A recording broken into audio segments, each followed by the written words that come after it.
All right, it's almost that time. Am I sharing my screen? I don't even know. There we go.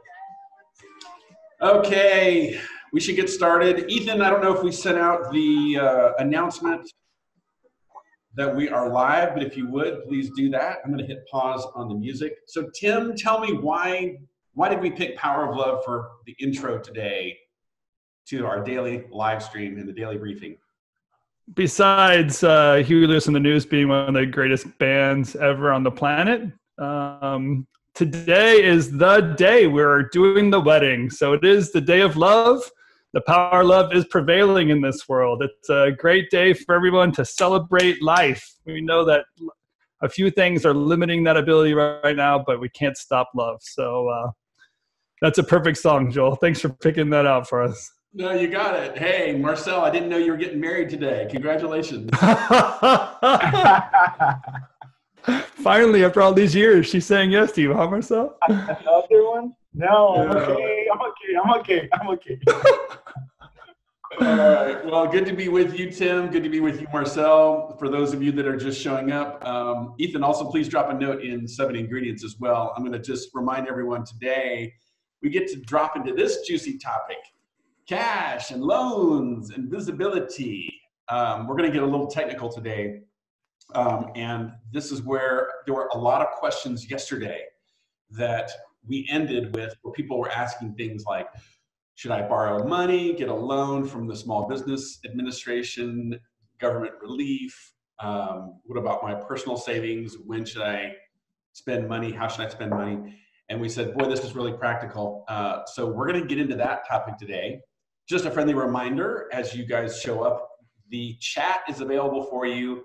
We actually disabled the Q&A feature here in Zoom because it was kind of confusing. We said, you know what, let's just use the chat. So if you have a question or comment, drop it down there. I don't know if it's on this side or this side of your screen, but anyways, use that chat. Send any one of us a question or a comment to your peers. And with that, Tim, are there any other announcements? We've obviously been doing some one-on-one calls with folks, which has been awesome. But help me remember, what else are we announcing? Well, last week we talked about doing some sort of film festival. See if people want to submit some storylines online or in a Slack channel for us. Inspired by the idea that there is a moment to capture in time. There's great and interesting stories to be told still. And we are the people of this generation able to capture those stories. So I'd love to see some of those entries come in. I'd love to have it some items posted by the end of this week if possible. I know many of you are very busy and you know, it's not something you can just do every minute of every day. But I don't have a lot of visibility besides what CNN is showing me what's going on in the world. And I'd love to see what's happening in people's neighborhoods, with their families, in the big cities. So let's start showing that stuff off. Also, I just remember tomorrow I'm in the hot seat because I've got to have my new module for setting up your sales pipeline all ready to go. Because tomorrow in the live stream, maybe at the halfway point or towards the end, I'm going to walk everyone through that. So no pressure. But yeah, thanks for that reminder, Tim. Okay, so let's get into this topic today. Let's start talking about cash and money and where does it come from? How do we get more of it? Where do we especially get it when we're at a time of crisis like this and jobs are postponing, clients are starting to become fickle, maybe jobs are showing up more frequently, but payment terms are changing. So Marcel, I would love to maybe hear from you first, because I know you've got some strong opinions and thoughts on this topic. So do you want to kick us off and get us started on this whole topic, and how do we deal with all these issues related to cash and money? Yeah, well, this is a great topic. When we were chatting earlier today, I was like, maybe cash sometimes it's, talking to creatives about cash is more scary than, talking about coronavirus. I don't want to talk about this, right? So we always avoid that conversation because it's all about the sake of making the project look amazing. But it's a great topic because I actually have a lot of questions. I was even talking to Tim. I'm like, maybe I should ask a few questions because there's this whole like setup with us. Like we have personal savings, we have the company savings, we have a lot of different sources of cash. But to me, it goes back to our first initial, topic, timing. When do you touch them? And, what's the situation? What should we do with the money? And I think that's the beginning of this conversation. Where should the cash come from? And I would love to, kick it back to Tim and start this conversation. Yeah, sure. You're right, Marcel, there's something in our society that says avoid three conversations, religion, politics, and money, right? So there's something that we feel a certain amount of shame or worry. It's almost like we're supposed to already have our success sitting in our savings account even before we, first leave college, or like the couple that's getting married here this afternoon. The pressure's on of like, do you have your money already solidified? Is it in place? So there's a constant pressure on our life and our lifestyle to keep up with everyone, spend like they're spending, but also reserve cash and have some sort of like understanding of cash and cash management. And honestly, thinking in my family that I grew up in, it wasn't a conversation. It wasn't something I learned naturally through my family. It wasn't something we were doing proactively or talked about very much. It wasn't until I was years into being married that I sat down with a financial planner, and he even gave me a perspective of what it meant to build a future using the money you have today. And a lot of the systems I have put into place actually come from a lot of personal, those personal one-on-one books where they tell you about how to build a cash reserve, how to spend less money than you make, working off of a budget, those kind of basic principles. Even the envelope principle, I don't know if anyone does that, where you decide up front how much money you're going to spend each month on certain expense items. You go to the bank ahead of time and you pull cash out of the bank and you fill up envelopes, $1,000 for groceries, $250 for gas, clothing, other expense items.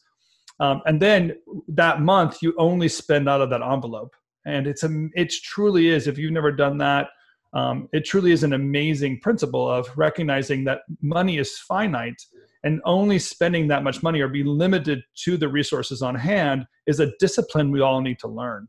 When we talk in business, it works the same way. The money allocated to projects, to know what that limit is and only spend within those budget items on a project, don't go beyond them, and allowing for cash to additional margin to be available to run your business is all a necessary part of cash and cash management.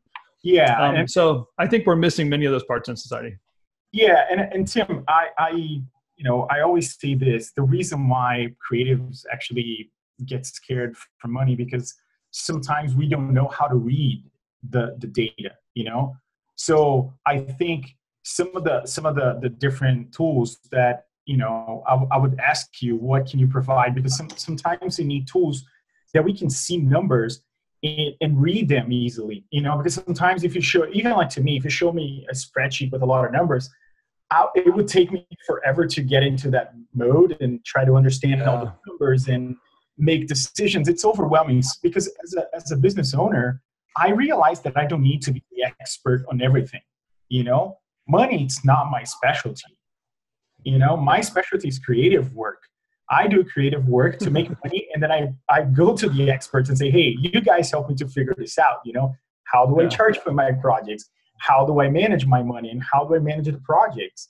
So to me, I wanted to ask you, is there like a quick, dirty tool that we can provide to people that they don't have that yet, so they can read their numbers a little easily, that they can see something and don't get scared? It's just a matter of okay, because today I can go to my cash flow and get the information I need in 2 minutes because I know how to read it. I don't need, if you get into my cash flow and start asking me every line item, I'll be like, man, I have no clue what this is, but I know which line I need to pay attention to, Yeah, right.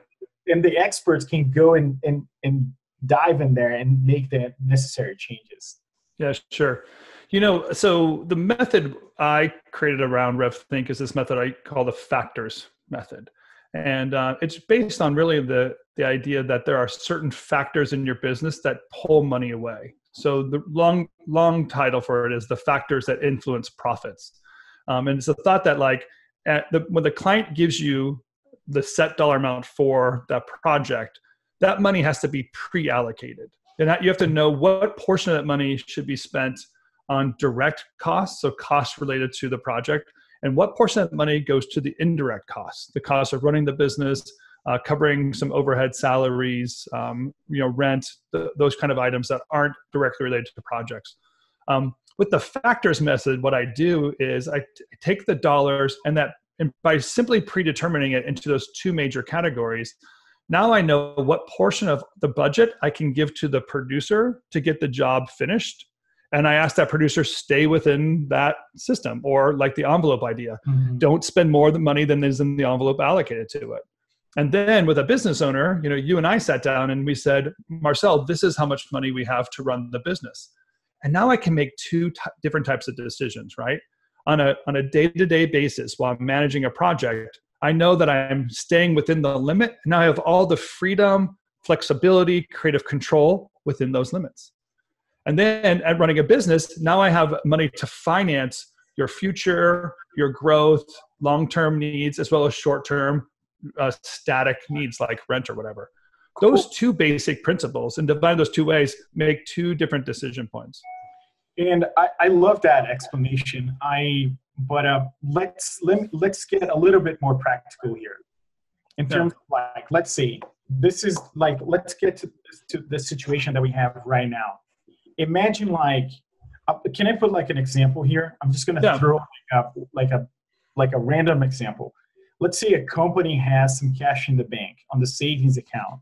So they have money, they have their cash flow that they can survive for the next 2 to 3 months. Plus they have their savings, and the owners have savings account personally. And then there's a question now that it's up in the air. It's should I apply for a pre-loan or something, worrying about the next few months, or what's the decision factor in there that I can get a little bit more practical and say, okay, it's better to, even though that we have savings here, savings there, cash flow, everything is good. Is this a good time for extra precaution, getting a pre-approved loan from banks and get that set up already? Right, and that's many of the questions that people have been asking me for the last 2 weeks when we do the one-on-one meetings is, hey, can I get some practical advice on what I should do for the next 6, 8, 12 weeks, and create really an analysis of that time period. In that case, what I do is I go right down to a cash flow sheet. And that cash flow sheet just allows me to schedule out payments and look at cash over a 12-week period. And I just pulled one up here. I can show the screen shortly and just show what cash flow looks like. But to think through what those issues are, or really the availability of money. Because here's the way I think of it, Marcel. Money has to come from really primarily, let's say 4 areas that it's going to come from, right? You have the cash you have on hand right now. And if you don't spend that money in any other area, you'll retain that money. Or like the factors works, as you take the money on hand and you allocate it out to the right areas, you'll know how much money you have available to work on a project or how much money you have available to run your business. Mm-hmm. So that first step, cash on hand, and knowing where those allocations are, how much you need to spend to get the projects in-house done, how much is left over, and what decisions you can make to continue to run your business. Yeah. The second area you're going to get money from is loans or debt, right? And my rule of thumb is always this: never go into debt to cover operations costs. So if you can't recoup that cost on a project, if you're not going to recoup that cost in a certain amount of time, thank you, Joel, then you never go into debt for that. What all you're doing when you go into debt to cover operations costs is you're just prolonging the inevitable, that you're going to run out of business, and worse, you're going to go out of business and be in debt when you do it. The business is there to work for you and to provide for you. So don't use debt to cover what the company should be covering itself. Always spend less money than you're making when it comes to those items. The third place you're going to get money from is future money. So you have accounts receivable.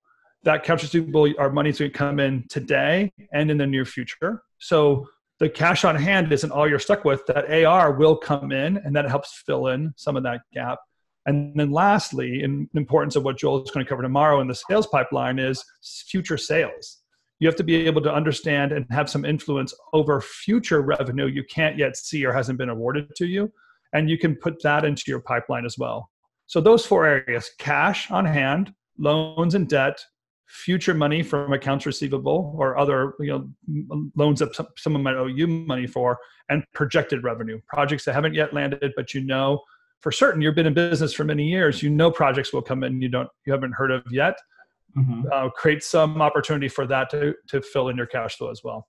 Yeah, that's good, because I love the idea about the loans. So basically what you're saying is, imagine this. Imagine that I get a project for $300,000 and I don't want to spend that money, out of my pocket. That's the time that you have that money coming in the future. So maybe that's the time that you can get a loan just for that project. Is that what you're saying? Yes, exactly right. There are projects, especially in live action or large projects, where the client asks you to take on the payments in the short term, and then they're going to pay you net 30 or net 60. Okay. So if you think about it critically, that your client is borrowing money from you to get their project done. You need to cash flow that. That's a good time to go to your line of credit, pull that money out, cash flow that thing for the 30 days or whatever. And then when the accounts receivable comes in, you pay back that line of credit. Okay. But whenever my cash flow, when I take the money out of my savings or off my line of credit, I always pay it back on that same cash flow in the future. Okay, but now let's see about like a live action company. All their productions now are stopped. So it's all like they don't know what's going to happen in the next few months. And when you say don't use the loans or debt for operational costs, what would you say for companies like live action companies that they are like, oh, I don't know what's going to happen in the next few months, but I know we're going to be filming again at some point, I don't know, cameras and stuff. Should these people look out for loans just to cover their expenses for the next few months if they don't have the cash flow right now? Yeah.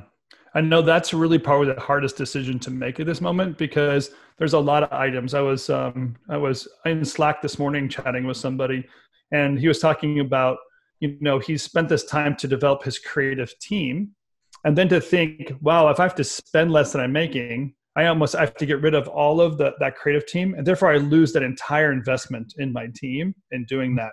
So the thought is, okay, well, what if I took money out of my savings account or off of a loan and I kept that creative team going? Isn't that hedging my investment? Isn't that kind of like all this time and effort I put into that team?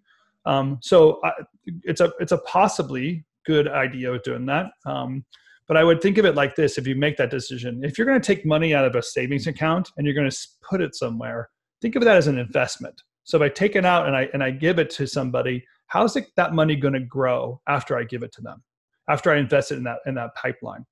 So if you know for certain, hey, if I can retain this team, I'll take $20,000 out of the savings account or off a line of credit, and when I put it into play, I will get that $20,000 back.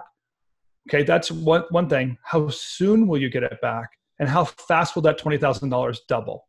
Mm-hmm. If you don't know that money will come back, please don't do it. If that money's not going to come back for 2 or 3 years, it's not a very good investment of your money. And if you know you can get it back and it will double, feel free to kind of leverage a current asset like a cash savings to keep the company going. But you also need to know how much.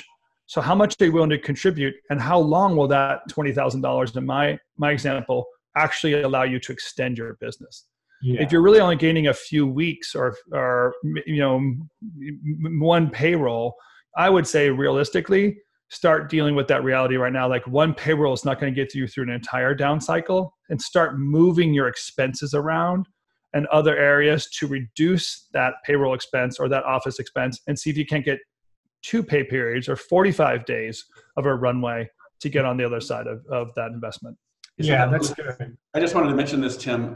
It might actually be helpful at some point to bring up an example cash flow, because it gets a little bit theoretical in my mind. I'm trying to picture how I'm pushing and pulling these things in time, and I just know how it might be helpful for people to see, oh, if I could take that one big lump payment and spread it out over 4 payments, I see how it affects everything. Yeah, sure. I can do that for you. Yeah. And Tim, I have another question for you in terms Sure. of, I love the conversation that we were having a few days ago about new projects. And I thought it was so spot on when you brought the idea of, new projects come in, especially in times like, like these. There's like a sense of urgency on all of us now, like trying to get projects and try to stay busy. But I love when you brought us back and say, hey, but you have to analyze, you have to be very strategic in which projects are you taking on at this point. Is this like a repeated business? Because you don't want to like blow all of your cash flow because a new client called you for a project, and then that project might destroy your cash flow. Is there is there any other things that we should take a look in terms of like new projects coming in and how that would affect our cash flow, and what should we pay attention to? It's such an interesting phenomenon, isn't it? Like when you're looking for work, you're really desperate for someone to say yes and give it to you. It gives you a sense of value. There's some future to your company. Some money will come in the meantime. But imagine that gap between having no money right now and then obligating yourself to freelancers, staff, especially if those staff have a paycheck due in 2 weeks and the money from that client's not going to come in for a much longer period of time. Mm-hmm. Really, what's the health value of taking on that work? And here's what I've been hearing people ask is like, should I take on work at only cost?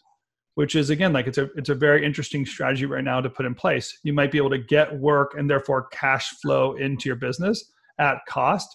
But that margin that comes on projects really is that the money in the middle that we use to extend out our future a little bit more, cover people that might not be 100% utilized on projects. So you have to really have a one-to-one value assigned and a total breakdown of that project. So it takes a little bit more headspace into making those decisions of which projects are healthy to take on right now. If they're good clients, will they pay? Will they actually pay? How soon will they pay when they pay on time? And can I float that client's project with what I have available?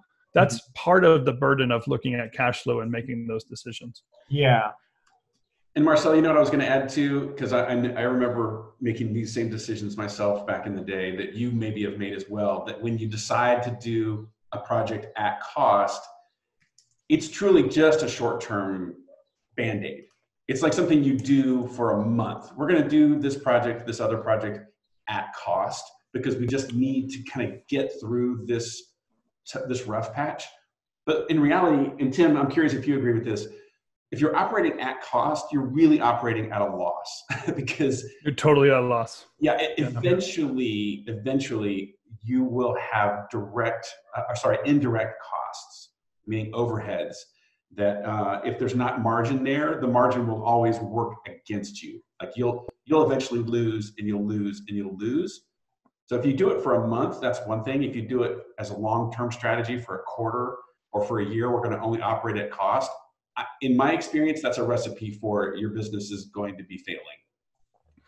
Yeah, Joel, it's debt.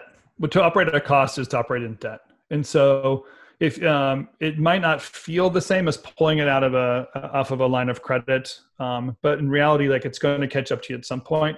So if you're going to do it, you have to be very strategic about that. And I would never take on a project at cost and at high risk. Meaning, I don't know when the project's going to deliver, so an exact deadline. If I don't know if it's my effort by myself, if I need other people to do it, how much would that other person cost me? And will they be able to get it done at the right pace? And will that client pay me on time? Those are 3 major factors to reduce the risk that I would definitely have under control before I committed to something at a cost. And I'm going to add something here that it's pretty interesting. I made an analysis looking at my cash flow, Tim, and actuals at the studio. And now based on like the state's been around for 6 years, almost 6 years, I know on average how long a project start like, going bad, I would say, in terms of money. So I know, like, for example, I know in a 4-week period, I know that those projects that I do in 4 weeks, they're amazing, they're profitable. If a project extends to like 8 weeks, I'm seeing all of this because if you're doing project at a cost, you got to take that into consideration based on the data that you have from other projects that you've done already. So I know that I can be very effective in 4 weeks. After that, it starts like, the profitability goes down. So when I take projects on at cost, and I've done that before, it's a thing that I always pay attention. I'm like, how long I'm going to do this project for, at cost. If I can do this in 4 weeks, sure. It's okay, depending on the client and everything, the relationship. I know that I can manage that a little better. But if the project's going to extend a little more, I'm more hesitant to take those. I'll be like, this might go too long, and I don't want to be in that position. Yeah, and Marcel, keep in mind though, like if I was a producer, I have a producer hat on, and you said you're going to take on a project at cost, and then you gave me 4 weeks to produce it, I know for certain what is at cost today, I would spend less than that producing the project. Mm-hmm. Like I would just make different decisions. I would work some things more efficiently. I would require the client to approve things faster. I would look, and if they don't, I would ask them for overages in certain scenarios. Like I would be running that thing at such a tight ship that I would find 10% more margin on that project that we couldn't see at the beginning over a 4-week period. Mm-hmm. That's 28 days worth of decision making that I can make, and I can move a small percentage every day for 28 days. I could find 10%. If I had 5 days to do it, that the timeline isn't there to kind of nuance and find those efficiencies. But I do want to know the 28-day risk is, although I can find 10% more, I also won't get paid maybe 45 days from now because I'd have to deliver and let that invoice age for a week or two. So I would have to be really tight on what my payment terms would be. I might be able to gain a little bit more margin, but that risk, I'd want to be kind of covered my risk negotiating with the client on payment terms. So hey, just quick heads up, guys. We are almost at our half-hour point. This went fast. I was actually hoping to bring in a few other voices into the conversation, but maybe we can keep this going tomorrow. But before I start trying to wrap up, if somebody has a question or a comment, by all means, drop it in here into the chat before we wrap up. And Tim, do you want to try and show anything before we go, or do we want to push that? Yeah, I'd say no. We definitely want to do half-hour chunks here, but I'd be willing to keep the conversation going and show an example of cash flow for the second half hour. And we can just cut this video off at halfway point and record it and release it later. Because a cash flow, you might need to play it back on a video anyways to wrap your head around it. But if anyone wants to stay and listen as I record it, they can ask questions as I go along. You won't be missing anything. Okay. If you missed that, yeah. Perfect. Okay, well, for anyone that needs to drop off, since we're at the half-hour point, feel free to get back to your day, and we will see you tomorrow. I'm going to be doing the setting up your sales pipeline thing tomorrow after the live stream. So I guess tomorrow will be a lot like today. But then, Tim, yeah, you and Marcel, let's continue this onwards for anyone that wants to stick around and see what a cash flow actually looks like.